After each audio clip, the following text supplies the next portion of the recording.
목사님께서 저에게 주셨던 말씀들이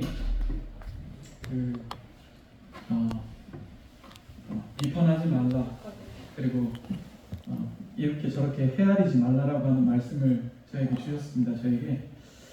그래서 이번에 목포를 갔는데 안 그랬으면 제가 엄청 많이 막 비판하고 막 헤아를 이렇게 막 그들의 어떤, 그러니까 그 갔던 환경에 대해서 제가 막 이것도 나쁘고 저것도 나쁘고 이것도 아니고 이거 막 이렇게 했을 것 같아요. 근데 이번 주 그때 수요일 날 말씀을 제가 이렇게 금요일 날 말씀을 보면서 주님께서 그런 걸 주셔가지고 잘 갔다 왔습니다. 확실히 도시 사람들은 다르더라고요. 여수 분들은 이렇게 마음이 넓으시고 가서 인사를 하거나 아니면 조금 이렇게 좀 리뷰해도 잘했다고 해주시는데, 목포 같은 이 도시 분들은 확실히 좀 이렇게 좀 차갑고 이렇게 아시는 것도 너무 많고, 그래서 제가 여행 이번에 일을 하고 오면서 참 나는 불평하면 안 되는 사람이다. 참 좋은 도시에서 좋게 일을 해주시는 하나의 앞에 감사가 됐습니다. 실은 이제 거기서 일하는 기사가 이제 조금 어려움이 됐어요. 그래서 이제 제가 이제 대타로 올라가게 됐었는데, 그게 잘하고 못하고의 능력이 아니라 보니까 어떤 그 도시의 어떤 좀 약간 그런 문화들도 영향을 좀 준다라고 하는 생각이 좀 들더라고요. 그래서 또 이번에 한 번 더 주님 앞에서 겸손이라고 하는 게 뭔지 이걸 또 배워보는 그런 과정 중에 있었습니다. 네, 여기 보면 오늘 아침에 여기 보시면 팔순을 축하드립니다 이렇게 되어 있는데, 제가 축하를 드리려고 팔순을 꺼낸 건 아니고요. 그 이제 목포에 교회 방문을 했던 이제 어떤 형제님께서 얘기를 해주셔서 그 말을 듣는데 형제님들하고 조금 나눠야 되겠다 싶은 생각이 들어서 이렇게 가지고 왔습니다. 이제 팔순하면 어떠세요? 느낌이 좀 크게 느껴지세요? 팔순, 그죠? 저는 크게 느껴집니다. 팔순. 그리고 정정하신 거 보면 더 크게 느껴집니다. 근데 이제 하나님의 입장에서는 어떨까라고 하는 생각을 좀 해보니까 또 그렇게 생각하면 이렇게 숫자가 작더라고요. 어떻게 얘기를 하셨냐면 보니까 벚꽃을 80번만 구경하면 끝이야 라고 하는 얘기를 하는 거예요. 그래 88순이라 생각하면 엄청 인생이 길고, 그리고 그 80이라고 하는 그 세월이 웅장한데, 또 어떻게 보면 벚꽃 80번만 구경하는 거야 라고 했을 때는 1년에 한 번밖에 안 되니까요. 80이라는 숫자가 참 그렇게 큰 건 아니다 라고 하는 생각이 들었어요. 그래서 우리 인생의 입장에서 보면 이 팔순이 정말 애도 놓고 그 아이를 키우고, 그 아이가 커서 시집장가를 가서 그 손자를 낳았는데 손자가 열이 나고, 그 모든 인생의 어떤 그 걸어가는 길 위에 80은 너무나도 긴데, 하나님 입장에서는 벚꽃 80번만 보고 와라 하는 인생에게 했을 때는 또 하나님 입장에서 보면 80번 참 이렇게 짧게라도 느껴지는 그런 숫자다라는 생각이 들었습니다. 그래서 이제 그런 얘기를 들으면서 제 마음속에 들었던 게 뭐였냐면, 이번에 필리핀 여행을 갔는데 저는 그런 걸 생각을 좀 잘 못했었어요. 근데 이번 필리핀 여행을 형제자매들하고 같이 가가지고 하나 좀 이렇게 체감한 건 뭐였냐면, 돌아갈 시간이 되면 돌아가야 된다는 걸 너무나도 뼈저리게 느꼈어요, 이번에. 그러니까 다른 여행을 갔을 때는 그런 생각을 못 했는데 이번 여행이 너무 좋았나 봐요. 그래서 그냥 우리 여수 시청로 형제 자매님들과 그냥 필리핀 형제 자매님들이 만나서 그냥 같이 밥 먹고, 그냥 언어는 안 되고 그냥 얼굴만 보는 것만으로도 전 너무 좋았나 봐요. 근데 가서 정말 하루 이틀 지나고 딱 비행기 표 시간이 돼서 딱 돌아가야 될 때 되니까 제가 돌아와야 되는 거예요. 거기 더 있고 싶어도 못 있는 거죠. 근데 제가 그때 딱 깨달았던 건 뭐였냐면, 나는 인생에 있어서 떠날 준비가 됐냐라고 하는 걸 이번 여행을 통해서 좀 깨달았어요. 내가 이 땅을 살아갈 때 비행기 표가 있는데, 가는 날과 오는 날이 분명히 있는데 나 이거 잊고 살았구나. 분명히 하나님께서는 비행기표를 우리들에게 각각 다 주셔서 이제 돌아가야 될 때는 돌아가야 된다라고 하는 걸 알게 해주셨는데, 저도 모르게 저는 그냥 막연하게 그냥 영원히 살 것처럼 살아가는 거예요, 제 마음이. 그래서 이번에 필리핀 여행을 통해서 정말 처절하게 깨달은 거 뭐였냐면 돌아가는 날이 있으니 준비해야 된다라고 하는 생각을 주셨어요. 저한테 실제로. 그러면서 제 삶에 좀 돌아보게 됐어요. 아, 이거 무한정 사는 게 아니구나. 내가 아무리 좋은 시간이라 해도 딱 그 날짜에 되면 한국에 돌아가야 되는 것처럼 딱 내 인생에 있어서 정말 그 표가 주님께서 준비해 놓으신 그 표가 다행히 그래도 우리가 한국 오는 것처럼 저는 하늘나라 갈 수 있는 표가 있으니까 정말 다행인 건데 정말 그 표가 행선지가 지옥이라고 하는 인생의 표라면 아우 진짜 생각만 해도 끔찍하더라고요. 근데 하늘나라 가는 표를 받은 내 자신도 정말 영원히 살 것처럼 살아가는 거예요. 그래서 이번에 필리핀 여행 갔다 오면서 제가 그러니까 이게 이론적으로가 아니라 제 삶 속에서 좀 느꼈어요. 아, 떠날 준비를 해야 되는구나 라는 생각을. 그러고 있는데 이제 그러면서 주님 앞에 이제 지혜를 달라고 했어요. 내가 하나님 앞에 어떤 삶을 살아야지 좋을까요? 주님 이제 저도 떠날 준비를 해야 될 것 같다라고 이제 말씀을 드리면서 이제 주님 앞에 지혜를 달라고 했어요. 어떻게 사는 삶이 지혜로운 삶인가? 그랬는데 최근에 영화를 한 편 봤어요. 형제님들도 이거 한번 다 보셨죠? 왕과 사는 남자. 단종의 이야기인데 아마 형제님들이 역사적인 건 저보다 더 잘하리라고 봅니다. 근데 이 어린 왕의 죽음을 다루는 영화였는데 제가 이 영화를 보면서 좀 생각이 좀 많이 들었었어요. 이 어떤 내용을 떠나서 이제 이건 다른 그림이 여기 보시면 사약을 이제 받아요. 근데 제가 이 장면을 보면서 너무 참 웃겼던 게 뭐였냐면 왕의 명령. 과연 이 시대에 왕의 명령이 이게 죽으라고 사약을 내린다면 형제 자매들 드시겠어요? 저는 잘 모르겠습니다. 안 먹을 것 같은데. 근데 그 영화에서 보면 왕의 명령이 얼마나도 무섭고 힘이 좋은지 저 멀리 아무 상관없는 곳에 떨어뜨려 놓은 그곳에도 왕의 명령이라 하면 왕이 보는 것도 아니야. 왕이 지키는 것도 아니야. 근데 왕의 명령 때문에 사약을 받고 죽어야 되는 거예요. 그래서 제가 이걸 잘 체감하고 못하고 있다가 이제 영화를 딱 보는데 야, 왕의 명령이 이게 참 어마어마한 거구나. 그리고 이제 두 번째는 뭐였냐면 죄를 지었어요. 그래서 이제 그 사람이 이제 죽어야 돼. 근데 왕이 그 앞에 나타나서 무슨 죄를 지었느냐 이렇게 물어서 이러이러했습니다. 왕이 그 자리에서 너는 죄가 없어 풀어줘 하니까 그 대신들이 이제 이건 영화 내용은 아닙니다. 대신들이 옆에 있다가 안 됩니다 임금님, 이 사람은 역적이 오니 죽이시옵소서 하는데 왕이 필요 없어, 이 사람은 죄가 없으니 풀어줘라 이렇게 하니까 그 죄가 있었던 그 사람의 그 죄가 왕의 말로 말미암아 그냥 죄가 없어지는 거예요. 그래서 제가 이 영화 관련돼서 이 옛날에 우리 이걸 보면서 제가 크게 깨달은 건 뭐였냐면 야, 왕의 명령이 어마어마한 거구나. 그러면서 제가 하나님 앞에 너무 감사했던 게 뭐였냐면 하나님은 왕이십니다. 그래서 그 왕의 명령이 첫 번째 우리들에게 내렸던 게 뭐였냐면 죄의 싹은 사망이다. 즉 모든 인생이 죽는 이유는 죄의 값 때문에 죽는다고 그 왕의 명령을 내리셨어요. 그러니까 우리는 어느 누구도 그 왕명을 거역할 수가 없는 거죠. 근데 이 세상의 왕들은 왕위가 불완전해요.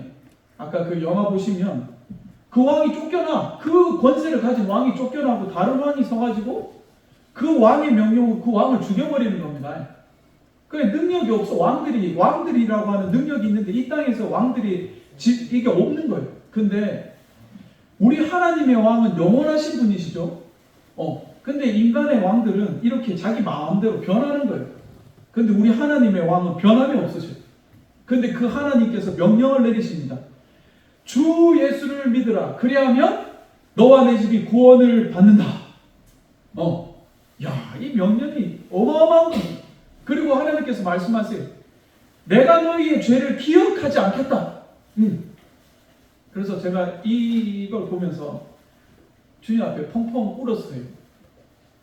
왜 울었냐면 내 삶을 들여다봤는데 말로는 왕이라고 하는데 왕의 명령을 하나도 안 들어. 이걸 저에게 보여주셨어요. 하나님은 나의 왕이세요. 근데 이 왕의 명령을 하나도 안 들어. 나는 그냥 좋으신 아버지라 생각을 하고 하나님의 명령이 나에게 강단을 통해서 수요일 금요일 말씀을 통해서 나한테 전달이 되는데도 하나도 안 들어. 그래서 어느 날 이걸 깨달았어요. 이 왕의 명령이라고 하는 거는 어마어마한 건데, 야, 나는 이거 뭐지? 나는 왜 왕의 명령을 하나도 들은 게 없지? 그냥 그 은혜만 바라고 왜 왕이 나에게 명령을 내리는데 나는 왜 말을 안 들을까? 그래 하루는 엉엉 울었어요. 하나님 앞에.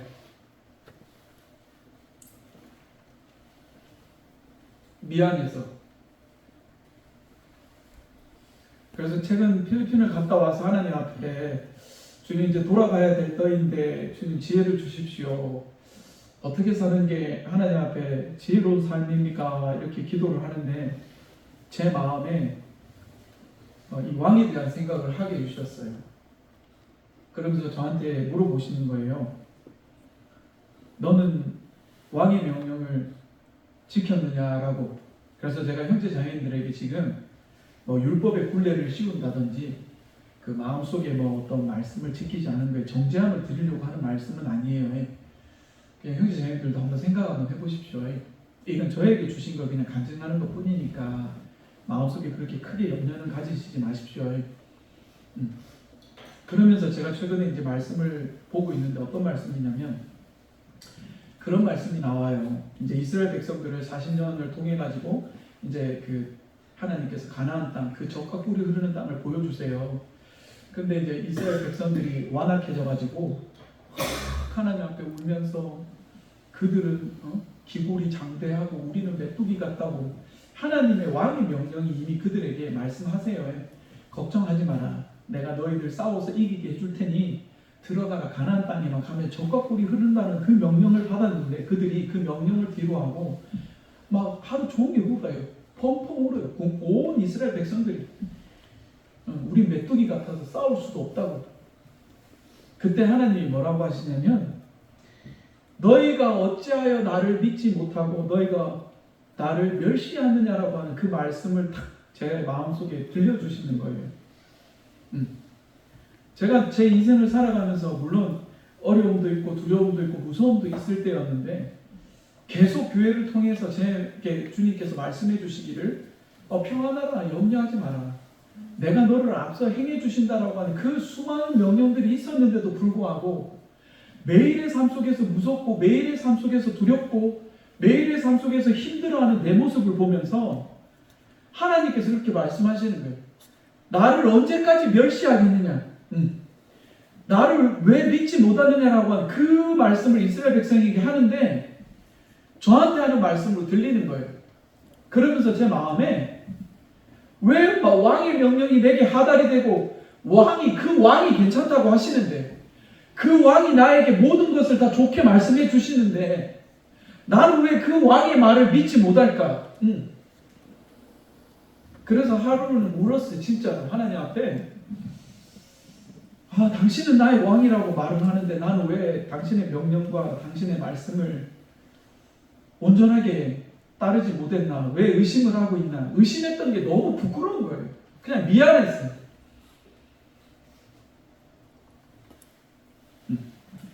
그래서 참 미안해서 오늘 근데 여기 앞에 보시면 한번 같이 읽을까요? 오늘 청년들하고 같이 읽었던 말씀인데 같이 읽어보시죠. 시작. 여호와여 주의 이름을 아는 자는 주를 의지하오리니 이는 주를 찾는 자들을 버리지 아니하심이니이다. 자, 형제 이 말씀 한번 봐보세요. 왕이 우리들에게 말씀하십니다. 왕이 이거 왕의 명령입니다. 그 왕의 이름이 여호와예요. 보십시오. 주의 이름을 아는 자, 그냥 하나님의 이름을 아는 자, 그리고 그 이름을 의지하는 자, 그리고 그 이름 찾는 자들에게 하나님은 버리지 않는다라고 말씀하세요. 왕의 명령이 이미 우리들에게 이렇게 선포되었어요. 버리지 않는다. 나의 이름을 알고 나를 찾는 모든 사람은 내가 버리지 않겠노라. 얼마나 좋아요. 우리가 섬기는 왕이 얼마나 좋은지 한번 봐보세요. 이거는 왕은 1세대가 가고 2세대가 가면 말이 바뀌고 법이 바뀝니다. 근데 우리의 왕은 그런 게 없어. 그냥 영원부터 영원까지 있는 그 왕으로만, 그 왕의 존재만으로도 우리는 너무나도 좋은 겁니다. 안 바뀝니다. 제가 단종이 영화를 보면서 엄청 마음 아팠던 건 뭐냐면 그의 왕위가 아름다운 왕이었어요. 정말 우리 역사상 정통을 가진 유일한 왕이었어요.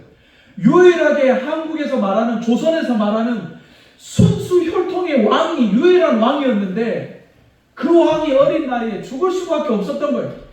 모순이죠. 근데 우리 하나님의 왕은 순수 혈통 그 자체가 변함이 없어. 얼마나 고마운지 모릅니다. 그 명령이 변하지 않아.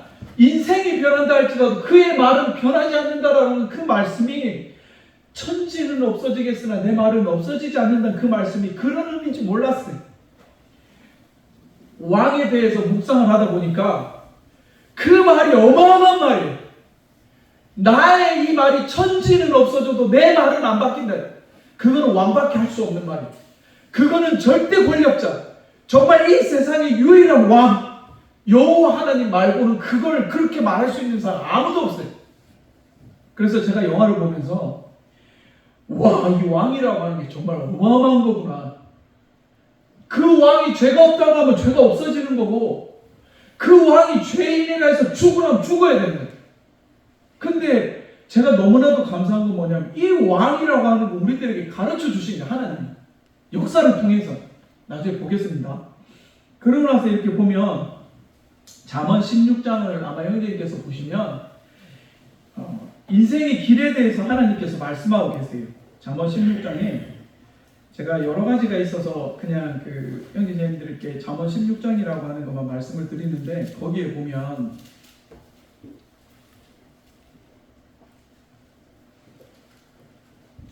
(1절부터) 시작해서 어마어마한 말이 많습니다. 여기 보면 마음의 경영은 사람에게 있어도 말의 응답은 여호와께로부터 나오느니라.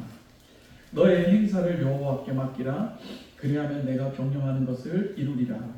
여호와께서 온갖 것을 그 쓰임에 적당하게 지으셨나니 악인도 악한 날에 적당하게 하셨느니라. 이러면서 잠언 16장은 뭐냐면 창조주 하나님이 왕이라고 하는 사실을 우리들에게 말씀해주고 계시더라고요. 인생에 있어서 모든 길은 왕밖에 결정할 수 없는 거예요. 우리가 살아가고 있는 모든 선택과 결정은 왕께서 허락하시는 그 길을 갈 수 있다라고 하는 걸 잠언 16장을 통해서 말씀하고 계셨어요. 근데 지금까지 제가 제 마음대로 살았어요. 그래서 이제 이건 뭐냐면 이스라엘 백성들이 지금까지 하나님께서 그렇게 왕이 되셔서 이제 섬겨주셨어요. 그랬는데 이제 사무엘을 이렇게 넘어가면서 어떻게 되냐면 이제 백성들이 그래요. 하나님 이제 우리에게 왕을 주세요라고 얘기를 합니다. 다른 나라에 있는 것처럼 이스라엘 백성들이 우리에게 왕을 주세요. 그때 이제 하나님께서 마음이 너무 슬프셨어요. 그래서 비를 펑펑 내리십니다. 이스라엘 백성들 그 앞에서. 그러면서 하나님께서 이렇게 말씀하세요. 한번 같이 읽어볼까요? 시작. 여호와께서 사무엘에게 이르시되 백성이 내게 한 말을 다 들으라. 이는 그들이 너를 버림이 아니요 나를 버려 자기들의 왕이 되지 못하게 함이니라. 자, 나를 버려. 지금까지 하나님의 마음은 그들의 왕이셨는데 하나님을 버려서 이제 왕이 되지 못하게 하는 거예요. 그 하나님의 마음이 어떠셨겠어요? 이 말씀을 하실 때 비를 펑펑 내리십니다. 하나님이 얼마나 더 슬프셨는지, 그 마음이 얼마나 더 괴로우셨는지 그러셨을 것 같아요. 그러면서 하시는 말씀이 나를 버려 자기들의 왕이 되지 못하게 함이니라. 그러면서 이제 사울이라고 하는 왕이 세워지게 됩니다. 그래서 제가 이 왕정 제도를 참 감사하게 여기는 건 뭐냐면, 자, 왕정 제도를 우리가 경험하지 못했었더라면 성경에서 말하고 있는 이 왕의 권력, 그리고 왕의 말들, 그리고 왕의 어떤 그 힘, 이런 것들을 잘 몰랐을 것 같아요. 근데 하나님께서 이 왕정 시대를 통해서 이 땅의 왕들이 포악하고 완악하고 자기 마음대로 그렇게 막 할지라도 참 백성들은 그 왕의 말을 따를 수밖에 없는 것들을 이렇게 보여주는 것들을 보면서 아, 정말 좋으신 왕은 하나님밖에 없다. 그리고 그 말을 유일하게 지키시는 분은 하나님밖에 없는데 그 말들이 얼마나 복된지 우리를 절대 버리시지 않는다라고 말씀하시는 그 왕, 너무나도 감사하더라. 그래서 신약 시대를 한번 보게 됐어요. 제가 여기 보시면 너무 놀라운 게 있었는데 예수님께서 이제 우리들에게 왕으로 오신 거예요. 아, 너무나도 감사하더라고요. 그 구세주가 이 땅에 왕으로 오셨어요. 근데 형제자매님들 아시지만 사복음서에 어떤 복음서는 있고 어떤 복음서에 없어요, 말들이. 근데 제가 이번에 왕을 이렇게 보면서 봤더니 이 명패, 유대인의 왕이라 쓴 패가 있더라고 하는 이거는 사복음서에 다 있어요. 저 깜짝 놀랐습니다. 이 왕의 말씀을 준비하면서 정말 깜짝 놀란 건 비유들이 마태복음, 마가복음, 누가복음에 있다든지 요한복음에 있다든지 이게 구분이 되는 것들이 이렇게 섞어져서 있어요. 어떤 건 없는 데도 있고. 근데 이 유대인의 왕이라고 명패에 쓰였다라고 하는 이 장면은 사복음서에 다 있더라고요. 깜짝 놀랐어요. 하나님께서 예수님을 통해서 이 땅에 우리들의 구원자이신 왕으로 다시 보냈다라고 하는 이 내용을 사복음서를 통해서 우리들에게 전달하고 계셨어요.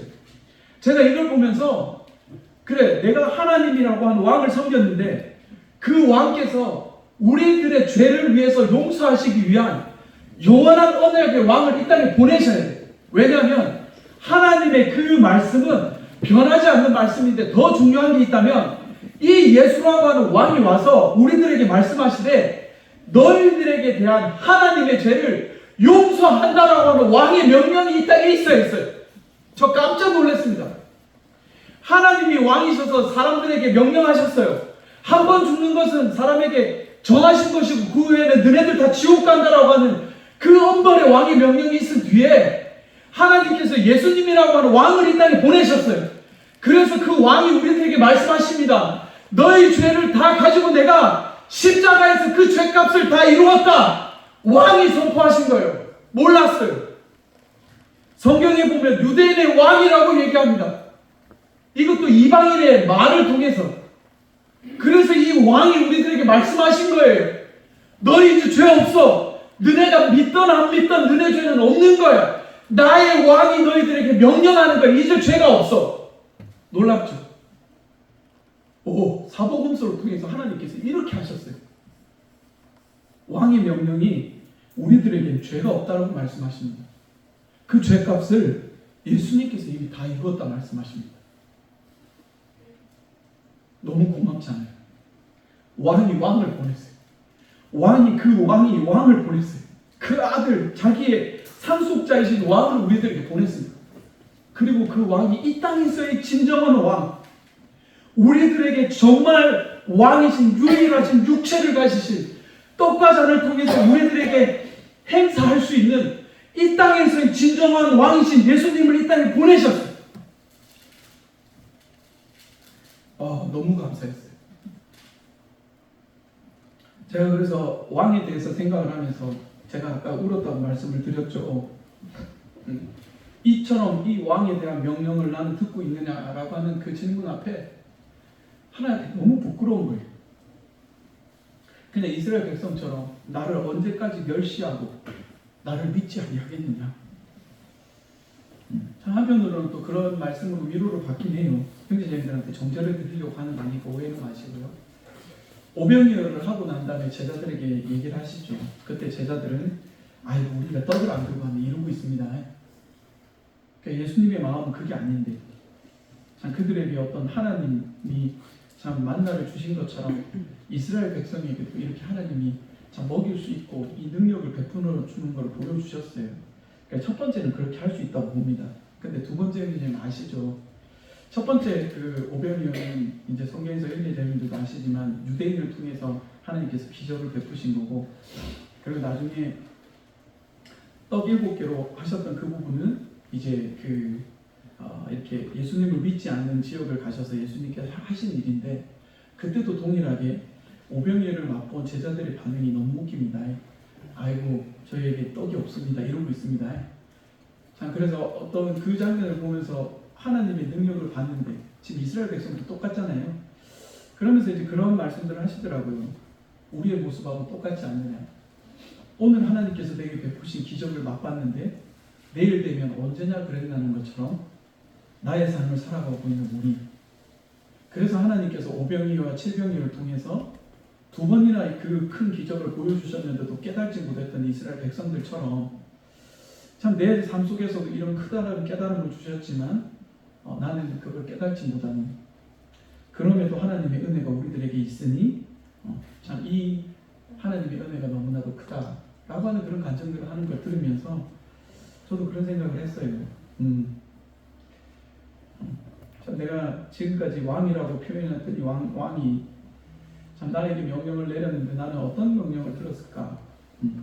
그러면서 이제 최근에 제 마음속에 이제 들었던 것들이 여기 한번 보실까요? 같이 빌립보서 2장 말씀에 보시면 제가 최근에 이런 말씀을 저에게 주셨어요. 그 항상 형제자매들 할 건데 제가 최현희 강은이랑도 이렇게 성경을 보면서 제 마음에 있었던 게 뭐였냐면, 여기 보시면 그러므로 그리스도 안에 무슨 권면이나 사랑의 무슨 위로나 성령의 무슨 교제나 긍휼이나 자비가 있거든 마음을 같이하여 같은 사랑을 가지고 뜻을 합하며 한 마음을 품어 아무 일에든지 다툼이나 허용으로 하지 말고 오직 겸손한 마음으로 각각 자기보다 남을 낮게 여기고 각각 자기 일을 돌아볼 뿐더러 또한 각각 다른 사람의 일을 돌아보아 나의 기쁨을 충만케 하라.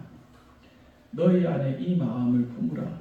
곧 그리스도의 예수의 마음이니 그는 근본 하나님의 본체시나 하나님과 동등됨을 취할 것으로 여기지 아니하시고 오히려 자기를 비워 종의 형체를 가져 사람들과 같이 되셨고 사람의 모양으로 나타나셨음에 자기를 낮추시고 죽기까지 복종하셨으니 곧 십자가에 죽으시니라. 제가 이 말씀을 보면서 항상 저희 아버지가 강단에서 하신 말씀이 뭐였냐면 남을 나보다 높게 여겨라. 저희 아버지 평생에 항상 빌립보서 2장 2절 말씀을 하셨어요. 제가 어렸을 때 가장 많이 들었던 말씀이 이 말씀이었습니다. 그런데 제가 이걸 못 깨닫고 있다가 어느 날 제가 좀 이렇게 무시를 당하는 말을 좀 당했어요. 그래서 마음이 너무 아프더라고요. 그랬는데 그러면서 형제님들 아시지만 우리가 아픔을 당하거나 어떤 말로 무시를 당하게 되면 첫 번째 생각이 교회 그냥 가지 말까. 솔직히 우리가 교회 안에서 어떤 일들을 통해서 벌어지는 일들이 참 우리들에게 있어요. 근데 아무 생각 없이 말했는데 어떤 사람에게는 그 말들과 행동이 참 이렇게 아픔을 주는 경우가 형제님들 실제로 많습니다. 근데 그러면서 이제 우리가 처음에 드는 생각이 그러면 거기서 멈춰야 되는데 안 멈추고 교회 가지 말까 이런 생각부터 먼저 들어요. 근데 제가 그런 생각을 하면서 들었던 게 뭐였냐면 우리 예수님을 기억나게 해주시더라고요. 예수님이 이 땅에 오셨을 때 하나님의 아들이라고 멸시와 천대를 그렇게 받으셨어요.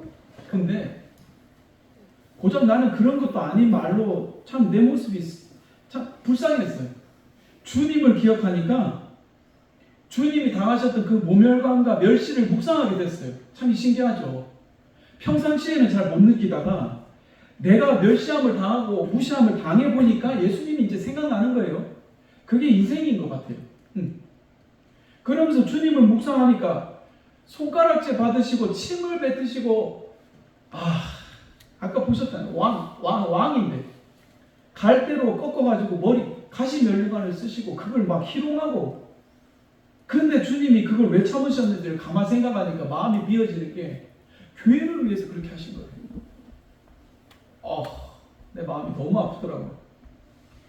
하나님이 지키신다라고 하는 그 지키심은 지금은 이 본 교회를 지키시기 위한 하나님의 그 어마어마한 명령입니다. 하나님께서 이 교회를 지키기 위해서 그렇게 하신 거예요. 그렇게 참으신 거예요. 근데 나는 철도 없고 생각도 없어. 이 교회를 지키시기 위한 그 하나님의 마음을 1%라도 내가 이해했더라면 형제 자매님이 무슨 말을 하든 형제 자매님이 나를 향해서 어떤 행동을 하든 그게 왜 나에게 아픔이 될까? 하나님이 이 교회를 지키시기 위해서 어떻게 하셨는지 형제님 한번 생각해 보세요. 이 교회를 지키시기 위하셔서 멸시를 받으셨어요. 무시를 받으셨어요. 사람들한테 매를 맞으셨어요. 왜? 이 교회를 지키려고.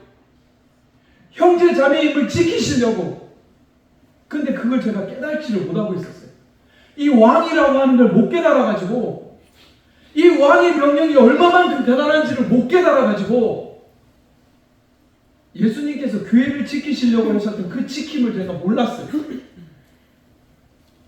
내가 그 조그마한 멸시를 받아보니 내가 그 조그마한 무시를 당해보니 그제서야 하나님의 이 어마어마한 고통과 아픔을 느낍니다. 근데 왜 당하셨어요?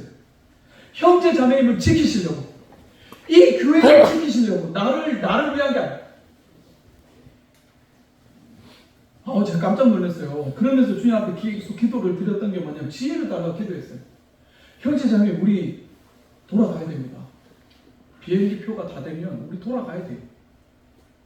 저는 그냥 그걸 추상적으로만 생각했어요. 그냥 나이가 들면 그냥 떠나는 게 그게 그렇게 단순한 문제가 단순한 거 아니더라고요. 정작 지금 제 모습도 영원할 것 같이 살아가고 있어요. 준비를 하나도 안 해요. 그러면 하나님 앞에서 내가 상 받는 건 뭐냐면 여기 보십시오. 교회에서 정말로 겸손한 마음으로 상들 보세요. 다툼이나 허용으로 하지 마라. 형제자매님들 어떤 의견이 있을 때 다툼하지 말라. 그리고 우리 마음대로 막 허상에 젖어 있는 어떤 목표를 두고 싸우지 말라고. 겸손한 마음으로 정말로 나보다 낫다. 형제 말한 게 나보다 정말 낫다. 그렇게 나에게 말해줘서 고맙다. 여기 봐보세요. 8절에 사람의 모양으로 나타나셨으니 자기를 낮추고 죽기까지 복종하셨으니. 그리고 5절에 보면 그렇게 나오잖아요. 너희 안에 이 마음을 품으라. 제가 하나님 앞에 기도를 드렸어요. 지혜를 달라고 이 땅을 어떻게 살아가야 될지. 그랬더니 하나님께서 5절에 저에게 이렇게 말씀하시는 거예요. 이 마음을 품으라. 곧 그리스도 예수의 마음. 자, 예수님께서 우리들을 어떻게 하셨는지 한번 봐보세요. 이게 가장 잘 하시는 거잖아요. 제자들의 발을 씻기십니다. 예수님께서 떠나시기 전날에 제자들을 앉혀놓고 이게 뭐냐면 하나님의 일어남이 없으시죠. 예수님은 이 땅의 왕으로서의 명령을 하시면 그 말이 곧 법이 되는 이 예수님이 제자들을 이제 떠나는 날 다 앉혀놓고 이렇게 발을 씻기시는 거예요. 그 왕이. 이게 예수님의 마음입니다. 그래, 이 발을 옛날에는 종들이 씻겼거든요. 종들이 집에 들어갈 때. 근데 지금 예수님께서 이렇게 발을 씻기시는 거예요. 그래서 참 너희 안에 이 마음을 품으라라고 하는 그 말씀을 제가 이렇게 묵상을 하면서 이 장면이 생각났어요. 어떤 마음일까? 예수님은 어떤 마음으로 이 말씀을 하셨을까? 그러니까 베드로가 너무 당황하고 너무 깜짝 놀라서 예수님 보고 그렇게 하지 말아달라 그랬죠. 그러니까 예수님께서 상관없다. 발을 안 씻으면 나와 상관없다 하니까 또 베드로가 너무 급발진해서 그러면 온몸을 씻겨달라고 하니까 예수님께서 샤워 한 잔은 또 필요 없다고 말씀하시면서 이렇게 말씀을 하십니다. 내가 너희에게 행한 것을 너희가 아느냐? 너희가 나를 선생이라 또는 주라 하니 너희 말이 옳도다. 내가 그러하다. 내가 주와 또는 선생이 되어 너희 발을 씻었으니 너희도 서로 발을 씻어주는 것이 옳으니라. 내가 너희에게 행한 것 같이 너희도 행하게 할 법을 그러느라. 최근에 제가 우리 성경 말씀을 통해서 두 번째 배우는 건 뭐였냐면 제 마음속에 계속 그런 생각을 들게 하셨어요. 성경을 읽고 깨닫는 거로 그치지 않게 하소서.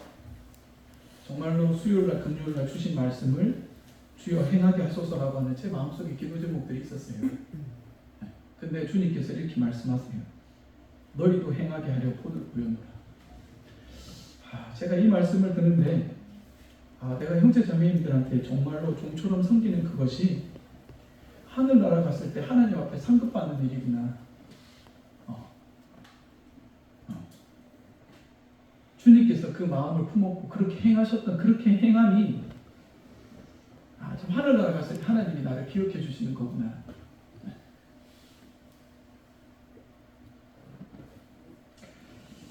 그래서 우리 주님은 우리들에게 말씀하시더라고요.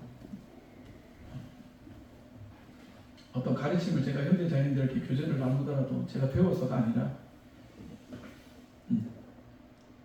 그냥 주님의 어떤 모습을 그냥 같이 교제하는 것만으로도 참 그분 앞에 영광이 되는 거구나. 그런 감사함이 제 마음속에 있었고, 그래서 물론 예수님 제가 이렇게 전한다 해서 이렇게 한다 이렇게 그렇게 전해놓고는 하지도 못한지 이런 사람이 될 겁니다. 오병이어처럼. 그런데 오늘도 제가 강단에서 말씀을 전하고 형제님들과 함께 교제를 나누는 그런다 할지라도 우리들에게 은혜가 있으니 또 주님께서 말씀해 주시리라고 믿습니다. 그러면서 예수님께서 이제 우리들에게 이 마음을 품으라 말씀하시고 우리들에게 그 아까 교회를 말씀하셨다라고 하는 그 말이 이 말 내 계명은 내가 너희를 사랑한 것 같이 너희도 서로 사랑하라 하는 이것입니다. 형제님 보십시오. 그 왕의 명령입니다. 그 왕의 명령이 내가 너희를 사랑한 것 같이 예수님이 발을 씻겼던 그것 같이 너희도 서로 사랑하라. 새 계명을 너희에게 주노니 두 번 말씀하세요. 요한복음에 서로 사랑하라. 내가 너희를 사랑한 것 같이 너희도 서로 사랑하라. 자, 왕의 명령이 너무 아름답지 않습니까? 지금 당장 나가서 뭘 하라 해도 할 건데 왕의 명령이 이렇습니다. 그래서 형제님 정말 하나님께서 우리들에게 내리신 명령들을 기억하시고 그리고 교회 안에 여러 가지 일들이 있을 겁니다. 그때 주님을 기억해 주시기 바랍니다.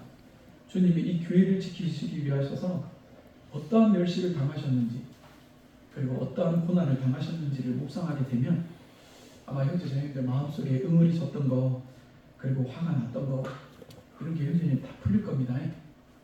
그리고 다시금 하나님께서 교회를 향할 수 있는 마음을 주실 겁니다. 그래서 제가 그런 어떤 하나님 앞에서 어떻게 살면 지혜가 있을까 계속 기도하고 있는 중에 또 주신 건데 시편 1편 1절을 보시면 같이 한번 읽어볼까요? 시작. 복 있는 사람은 악인의 꾀를 따르지 아니하며 죄인의 길에 서지 아니하며 오만한 자들의 자리에 앉지 아니하고.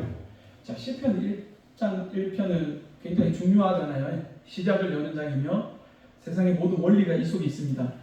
여기 보시면 복 있는 사람에 대해서 얘기를 하시잖아요. 근데 그 사람들은 악인의 꾀, 이건 형제님들 설명 안 하셔도 아시죠? 따르지 아니하며 죄인의 길 설명 안 해도 아시죠? 서지 아니하며 오만한 자들의 자리에 앉지 아니하고. 제가 이걸 몰랐어요. 오만한 자들의 자리라고 하는 걸 잘 몰랐어요. 솔직히. 그래서 시편 읽을 때마다 복 있는 사람은 되고 싶은데 악인의 꾀, 죄인의 길은 알겠는데 이 오만한 자들의 자리를 모르겠는 거예요. 그런데 이제 청년들과 함께 교제를 하는데 이 오만한 자들의 자리에 대해서 알게 해주셨어요. 성경에 보면 형제님들 이번에 또 알지만 비판하지 말라. 그리고 사람이 무엇을 잘못했는지 너 그거 잘못했다. 너 이거 잘못했지. 너 이거 잘못했지. 헤아리지 말라고 말씀하세요. 그렇게 헤아리면 하나님이 너 이거 잘못했어. 너 이거 잘못했어. 너 이거 잘못했어. 이렇게 헤아리는 그 헤아림으로 너를 헤아린다. 사람들도 그렇게 한다. 저는 몰랐는데 예수님도 똑같이 말씀하시고 하나님도 똑같이 말씀하시는 게 이 오만한 자리가 뭐냐면, 자, 저는 심판자가 아닙니다. 자, 왕만이 심판하실 수 있어요. 왕만이 판단할 수 있어요. 그래서 하나님께서도 신약과 구약이 동일하게 우리가 하늘나라 갔을 때 예수 그리스도께서 진정한 왕이시기 때문에 그분이 재판관이라고 표현하세요. 그거는 오만한 자의 자리가 아니에요.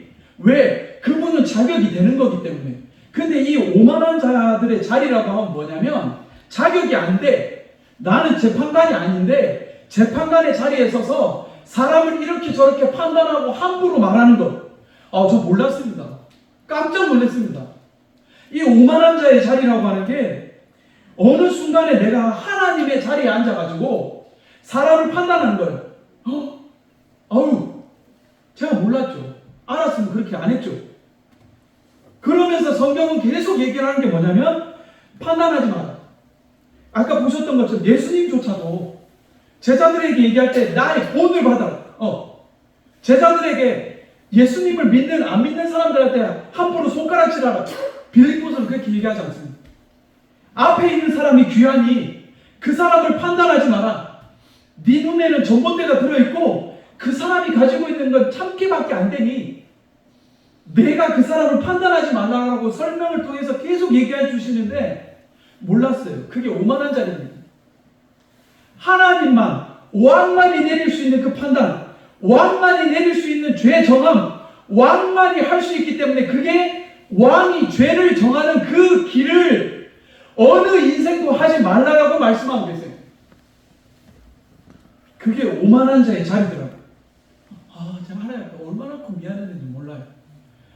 내가 지금까지 이걸 몰라서 복 있는 사람의 반열을 갔다 왔다 했구나. 죄인의 길은 아니까, 그 꾀를 아니까 안 갈 수도 있었어요. 그리고 죄인의 길이 형제님도 아시잖아요. 하나님을 배반하는 길들 아니까 돌아올 수 있었어요. 근데 내가 하나님 앞에 회개했던 거는 교회 일에 너무 쉽게 입을 댄 거예요. 그리고 제가 너무 하나님 앞에 회개했던 건 뭐냐면 저는 교회가 그렇게 되기를 안 바라는 마음으로 함부로 얘기했는데 나중에 채연이 강한이한테 영향을 주더라고요. 제가 하나님 앞에 너무 미안해서 어쩔 줄을 몰라. 나는 너무나도 쉽게 교회 일이 걱정돼서 한 얘기인데 그렇게 했더니 채연이 강한이가 그걸 들었을 거잖아요. 그럼 채연이 강한이 신앙이 어떻게 되겠어요? 이 교회를 신뢰할 수 있겠어요? 이 하나님의 몸된 교회를 어떻게 지키시기 위해서 예수님께서 하셨던 그건데 내가 오만한 자리에 서서 함부로 얘기했던 그 말들, 내가 함부로 판단했던 그 성도의 모습들 하나님 앞에 너무 부끄럽더라고요. 그 이야기를 들었던 우리 아이들은 괜찮을까요? 안 괜찮아요. 그들에게 믿음을 심어줘야 되고 비전을 심어줘야 되는 우리 아이들에게 내가 밥상에서 함부로 얘기했던 거, 내가 교회를 위해서 걱정한답시고 했던 얘기들, 이거 오만한 자리에 서서 있어요. 그러니 우리 교회들의 대부분 다 지금 문제가 되는 게 이 세대들이 교회를 안 나옵니다. 우리 교회뿐만 아니라 큰 교회조차도 이 세대들이 교회를 떠납니다. 몰랐어요. 저 정말 깜짝 놀랐습니다.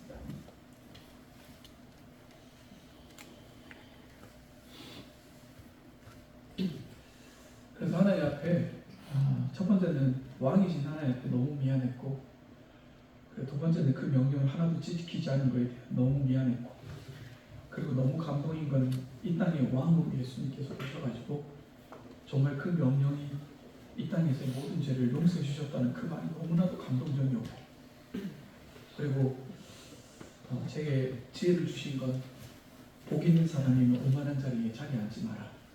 그리고 예수님도 동일하게 비판하거나 판단하지 마라. 그리고 저에게 주셨던 건 모든 형제자매는 너보다 낫으니 예수님처럼 그들의 발을 씻겨라. 그게 저에게 주셨던 이번에 한 달 동안의 일이었습니다. 그래서 형제님들도 제가 드리는 말씀은 율법을 말씀드리는 게 아니에요. 그렇다고 저처럼 교훈을 받았으셨으니 저처럼 왕에 대한 절대적인 법정을 이렇게 말씀드리는 것도 아닙니다. 형제자매들께서 깨달은 만큼 또 성경에 있는 만큼 생각하셔서 정말 주님 이제 우리 형제자매들 비행기표 이제 떠날 때 됐습니다. 진짜 주님 오라면 가야 됩니다. 그래서 계속적으로 이제 수요일 금요일 말씀을 통해서 이 땅을 살아갈 때 지혜를 주셨으면 좋겠어요. 어떻게 사는 삶이 하나님 앞에 갔을 때 우리가 여수시청도 교회 모든 형제자매들의 기쁨과 정말 하나된 마음과 그 뜨거운 사랑으로 똘똘 뭉친 이것이 천국 아닐까요? 그렇게 됐을 때 그게 천국이 그대로 하늘나라 가면 그대로 우리가 느꼈던 그 사랑을 하늘나라에서 느끼는 게 아닐까요? 그러니까 하나님 이 땅에서 우리들에게 이미 천국을 주셨는데 내가 그걸 깨닫지 못한 게 아닐까. 그래서 형제님 정말 하나님은 이 교회를 지키십니다. 이 교회를 지키시기 위해 하셔서 어떠한 일을 하셨는지를 형제님 한번 묵상해 보시기 바랍니다. 그러면 형제자매들 마음이 아팠다가도 아마 금방 풀어지시리라고 봅니다. 그래서 형제님 저는 여기까지 이제 말씀을 전하고요. 마치도록 하겠습니다.